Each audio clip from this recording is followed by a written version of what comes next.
সাড়া দিচ্ছ না কেন? দেখো এই জগতে যারা ভক্ত, এই জগতে যারা তোমায় ভালোবাসে, তোমাকে কতবার ডাকে, তুমি তাদের ডাকে সাড়া দাও না। আরো ভক্তকে পরীক্ষা করো, পরীক্ষা করো ভক্তকে, দেখো ডাকার কত জ্বালা। হ্যাঁ, ডাকার যে কত জ্বালা যারা ডাকে তারা জানে।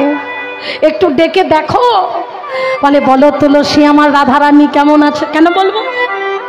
তুলসী রাগ হয়েছে। মা কেন রাগ হয়েছি? বলে আমি এত কষ্ট করে এলাম, আমাকে ভালো মন্দ জিজ্ঞাসা না করে বলছে রাধারানী কেমন আছে, আমি বলবো না।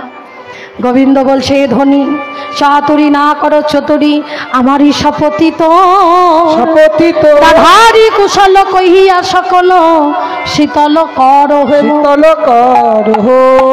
বৈষ্ণব মহাজন বলছে আজকে তুলসী কোনো কথা বলবে না, যা বলার আজকে আমি বলবো। সময় বুঝিয়া শেখর আসিয়া, সময় বুঝিয়া শেখর আসিয়া, সময় বুঝিয়া শেখর আসিয়া মধুর করি বলে, সময় বুঝিয়া শেখর আসিয়া সুমধুর করি বলে। আর সে যে বিনোদিনী আসিবে এখনই, সে যে বিনোদিনী আসিবে এখনই, থাকো হে সরস্বতী কুলে, সে যে বিনোদিনী আসিবে এখনই, থাকো হে সরস্বতী কুলে।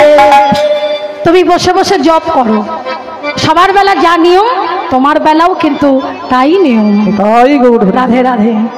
হ্যাঁ, ভক্ত যেমন তোমাকে ডাকে দিনের পর দিন, রাতের পর রাত, মাসের পর মাস, বছরের পর বছর, যুগের পর যুগ তোমাকে তোমার সাধনা করে তোমাকে পাবার জন্য আজকে তুমিও রাধাকুণ্ডের তীরে বসে বসে জপ করো। রাধারানীর কৃপা হলেও হতে পারে। হ্যাঁ, তুমি বসে বসে জপ করো আর নয়ন জলে ভাসো। এই কথা বলেই আজকে যে মালাটা নিয়ে এসেছিল আজকে সঙ্গে সঙ্গে তুলসী গোবিন্দের গলায় পরিয়ে দিয়ে প্রসাদী করে আবার নিয়ে নিয়েছে, নিয়ে রাধারানীর কাছে এসে দাঁড়িয়েছে। এইবার রাধারানীর অষ্টসখী ললিতা, বিশাখা, চিত্রা, চম্পকলতা, তুঙ্গবিদ্যা, রঙ্গদেবী সবাই ঘুরি ফিরিয়ে এসে দাঁড়ালো। বলে তোরা বলে দিই কৃষ্ণ ভজন কৃষ্ণ দর্শন আমায় কিভাবে হবে? বলে শোন, তোকে ছলনা করতে হবে। রাধারানী বলছে সখী রে, ছলনা করব? জন্মটাই তো আমার ছলনা করতে করতে চলে গেল, বল আজকে কোন ছলনা করতে হবে? না, আজকে তুই গভীর রাত্রে স্বপ্ন দেখেছিস। কি স্বপ্ন? না তোর স্বামী মারা গেছে। হরি বল। এই বলে তুই কাঁদবি যতক্ষণ না তোর শাশুড়ি আসবে। তোর শাশুড়ি যখন আসবে, তোকে যখন জিজ্ঞাসা করবে বৌমা কাঁদছো কেন, তখন তুই বলবি সূর্য পূজা করলে সকল বিপদ চলে যাবে। এবার শ্বাস মুখে শ্বাস ছাড়িয়া কাঁদে বিনোদিনী গো, শ্বাস মুখে শ্বাস ছাড়িয়া কাঁদে বিনোদিনী গো, শ্বাস মুখে শ্বাস ছাড়িয়া কাঁদে বিনোদিনী গো, শ্বাস মুখে শ্বাস ছাড়িয়া কাঁদে বিনোদিনী গো। হরি বল। এরাদে শুরু কর, শুরু কর।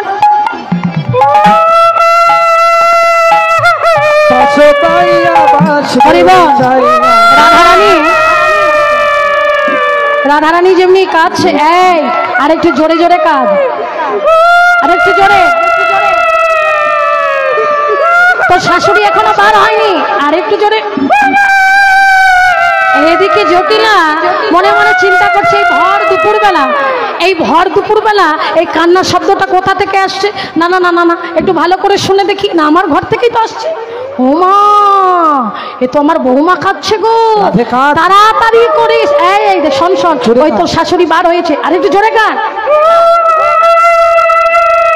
প্রসব পাইয়া পাশ ঘুচাইয়া চুছে চোখের পানি গো, প্রসব পাইয়া পাশ ঘুচাইয়া মুছে চোখের পানি গো। আজকে কোলে নিয়েছে রাধারানীকে, নিয়ে বলছে ও বৌমা, ও বৌমা। বলি কি হয়েছে? কি বলি কি হয়েছে? তুমি কাঁদছো, আমার ছেলে তোমাকে কিছু বলেছে নাকি? না মা, তোমার ছেলে আমার কিছু বলেনি মা।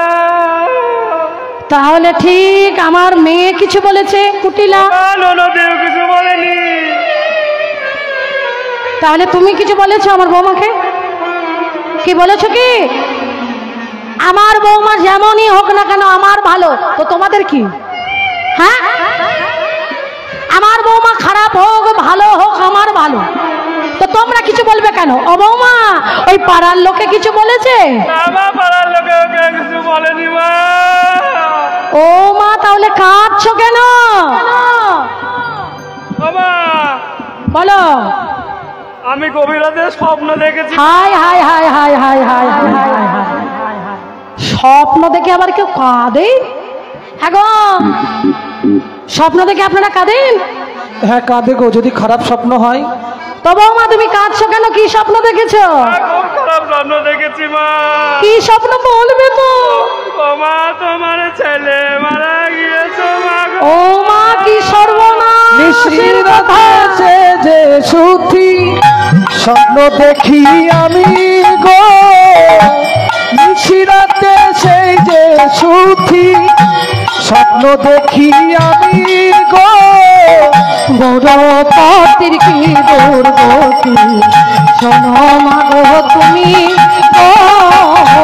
বড় পতি কি দুর্গতি, শোনো মা গো তুমি গো।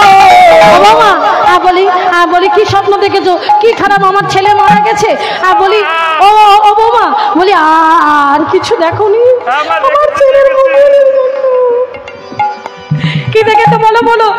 ও মা, বলো। কাঁদতে আমি যেই ঘুমিয়েছি, হ্যাঁ, আবার ভোরের থেকে দেখলাম কি দেখলে? যে সূর্য পূজা করলে হ্যাঁ, সমস্ত বিপদ কেটে যাবে। ও মা, এ তো খুব ভালো কথা। হ্যাঁ, তাহলে বেশ, আর খেদো না। এবার সূর্য দেবা করলে পূজা, সকল বিপদ যাবে। সূর্য দেবা করলে পূজা, সকল বিপদ যাবে। সূর্য দেবা করলে পূজা, সকল বিপদ যাবে। সূর্য দেবা করলে পূজা, সকল বিপদ যাবে। সদা দৈবে এখনই করিবে। শোনো শোনো শোনো, তাহলে সাজিয়ে নিতে হবে তো। কি হলো বৌমা, সাজিয়ে নাও যা যা লাগে। কোথায় ছিল ওই বজ্জাতি কুটিলা? এসে বলছে উমা, আমা মা, এত সুন্দর হ্যাঁ, আমা এই বলি কি এত সুন্দর করে বাবা, এত সুন্দর করে সাজগোজ করেছিস কেন? ননদি, আমরা সূর্য পূজা করতে যাব। ওই হয়েছে, বউ যাবে সূর্য পূজা। আমা দিকে বলিস, এদিকে আয়। হ্যাঁ বল। বলি তোর বৌমা নাকি সূর্য পূজা করতে জয় যাবে? নিতাই, হ্যাঁ একটা বিশেষ অনুরোধ, যে তুই সমস্ত কি জানিস? মায়েরা সূর্য পুজো দেওয়ার জন্য উপসী আছেন এবং ব্রত রেখেছেন তারাই মঞ্চে যাবেন, বাকি কোনো বাড়তি ভক্ত যেন মঞ্চে না যাবেন না, অনুরোধ। হরি বল। বলি তোর বৌমা কোনোদিন সূর্য পূজা করতে যাবে না? হ্যাঁ, তবে বারণ কর, সূর্য পূজা করতে হবে না। আরে আমার ছেলের খুব খারাপ স্বপ্ন দেখেছে। কি স্বপ্ন দেখেছে এমন? তোর দাদা মরে যাবে। আরে মরে যায় যা। আরে আমার তোকে ধুয়ে কি জল খাবো রে, তোরে ধুয়ে কি জল খাবো রে, তোরে ধুয়ে কি জল খাবো রে, শোন শোন ও কুটিলা, তোরে ধুয়ে কি জল খাবো রে। বলি শোন শোন ও কুটিলা, তোকে ধুয়ে কি জল খাবো রে। বলে হরি বল হরি বল, আমার ছেলে যদি মরে যায় তোকে ধুয়ে জল খাবো? হ্যাঁ, কি কিচ্ছু বলবি না? তখন কুটিলাম তো ছাড়ার মেয়ে নয়, বলে শুনবো তো হাসানে যাবো বনে, দেখবো পূজার সায়ন। তো হাসানে যাবো বনে, দেখবো পূজার মহোহর ভনে তোরা সাজাও পূজার সায়ন।